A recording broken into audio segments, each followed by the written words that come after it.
Good morning, students. Today we will discuss the classical conditioning theory in learning, which is very well known and important topic for the students of psychology. So let's start. The model of classical conditioning theory was given by Ivan Pavlov, who was a Russian physiologist. Pavlov ने behaviorism या जिसे हम कहें व्यवहारवाद की field में एक अलग तरह की लर्निंग को प्रस्तुत किया। मनुष्य के नेचुरल और अननेचुरल बिहेवियर्स किस तरह से आपस में रिलेटेड हैं, पैवलोव ने क्लासिकल कंडीशनिंग के जरिए इस बात को समझाया।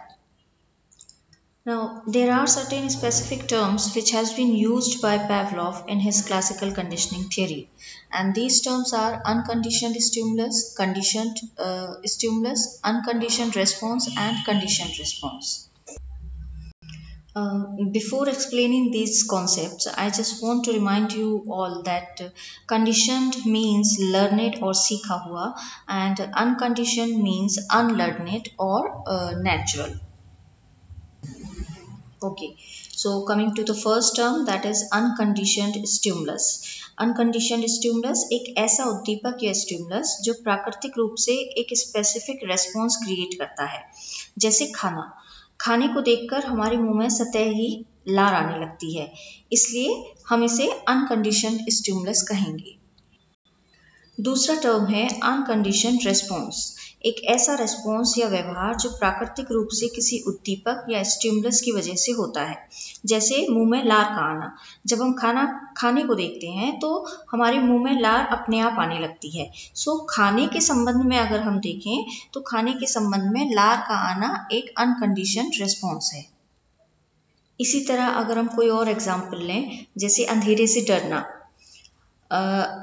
अंधेरा एक अनकंडीशनड स्टिमुलस है और अंधेरे की वजह से जो डर हमारे मन में आ रहा है, जो डर हमको लग रहा है, वो एक अनकंडीशनड रेस्पॉन्स है। और ऐसे बहुत सारे एग्जाम्पल हैं जो आप अपने आसपास महसूस कर सकते हैं, ऑब्जर्व कर सकते हैं। तीसरा टर्म है कंडीशनड स्टिमुलस, एक ऐसा स्टिमुलस जो नेचुरली कोई स्पेसिफिक रेस्पॉन्स जनरेट नहीं करता, लेकिन कंडीशनिंग के बाद, एसोसिएशन के बाद वो वैसा ही स्पेसिफिक रेस्पॉन्स जनरेट करने लगता है जैसा अनकंडीशनड स्टिमुलस जनरेट कर रहा था।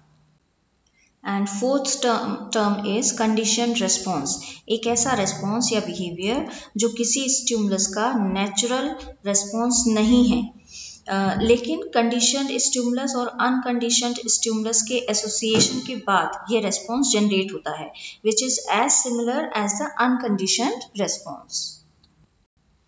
पैवलोव के एक्सपेरिमेंट में बेल एक कंडीशनड स्टिमुलस है और बेल के बजने पर डॉग के मुंह में पानी आना वो कंडीशनड रेस्पॉन्स है। So if we define classical conditioning, we can say that classical conditioning एक ऐसी learning है जो किसी conditioned stimulus को unconditioned stimulus के साथ associate करने पर होती है। unconditioned stimulus प्राकृतिक रूप से एक specific व्यवहार या behavior generate करता है, और जब कंडीशनड स्टिमुलस को अनकंडीशनड स्टिमुलस के साथ कई बार ट्रायल्स दिए जाते हैं, कई बार एसोसिएट किया जाता है, तो कंडीशनड स्टिमुलस अनकंडीशनड स्टिमुलस की तरह ही सिमिलर रेस्पॉन्स देने लगता है। इसे हम क्लासिकल कंडीशनिंग मॉडल कहते हैं। अपनी इस थ्योरी को साबित करने के लिए पैवलोव ने प्रमुखतः डॉग पर एक्सपेरिमेंट किया। पैवलोव ने एक ऐसी प्रक्रिया अपनाई जिसमें एनिमल्स की पाचन प्रक्रिया या डाइजेस्टिव प्रोसेस पर काफ़ी लंबे समय तक स्टडी किया गया।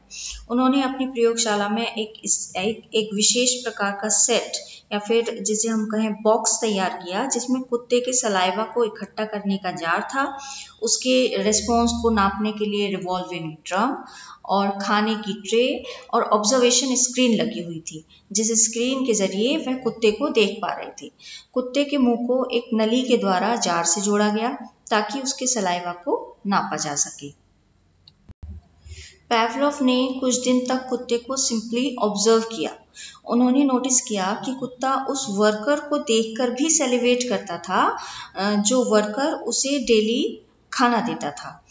इस प्रक्रिया को पैवलोव ने साइकिक सेक्रेशन कहा। और इसी बात को ध्यान में रखते हुए उन्होंने एक बेल को कंडीशनड स्टिमुलस के रूप में यूज़ किया।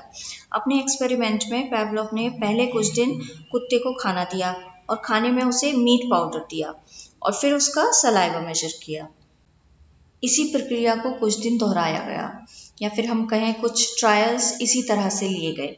फिर कुछ दिनों के बाद डॉग को खाना देने की प्रक्रिया में चेंज किया गया और उसे खाना देने से पहले बेल बजाई जाने लगी। फिर कुछ दिन यही प्रोसेस चला और इसी तरह से ट्रायल्स लिए गए। फिर कुछ दिन के बाद इन ट्रायल्स को टेस्ट किया गया और इस कंडीशनिंग को, इस एसोसिएशन को टेस्ट करने के लिए बेल बजाई गई लेकिन खाना नहीं दिया गया। और रिजल्ट्स में ये देखा गया कि केवल बेल बजाने पर डॉग सेलिब्रेट कर रहा था, उसके मुंह में लार आ रही थी जो कि जार में इकट्ठा हो रही थी। तो इस रेस्पॉन्स से पैवलोव ने ये कंक्लूजन निकाला कि यदि कोई पर्टिकुलर स्टिमुलस खाना देने के वक्त उस डॉग के आसपास प्रेजेंट है तो डॉग उस स्टिमुलस को खाने के साथ एसोसिएट कर लेगा और ऑटोमेटिकली उस स्टिमुलस के लिए उसका वही रेस्पॉन्स होगा जो खाने के लिए होता था, मतलब मुंह में लार का आना। इस पूरे प्रोसेस में डॉग ने कंडीशनड स्टिमुलस को अनकंडीशनड स्टिमुलस के साथ एसोसिएट करना सीख लिया। उसने बेल की आवाज़ को खाने के साथ एसोसिएट किया और अब वह घंटी की आवाज़ सुनकर भी सेलिब्रेट कर रहा था, जो कि शुरू में नहीं कर रहा था। So this was the definition and experiment of classical conditioning by Pavlov. In the next lecture, we will discuss about the 3 stages of classical conditioning experiments in humans, and principles of classical conditioning theory. Till then, stay safe and take care of you. Thank you.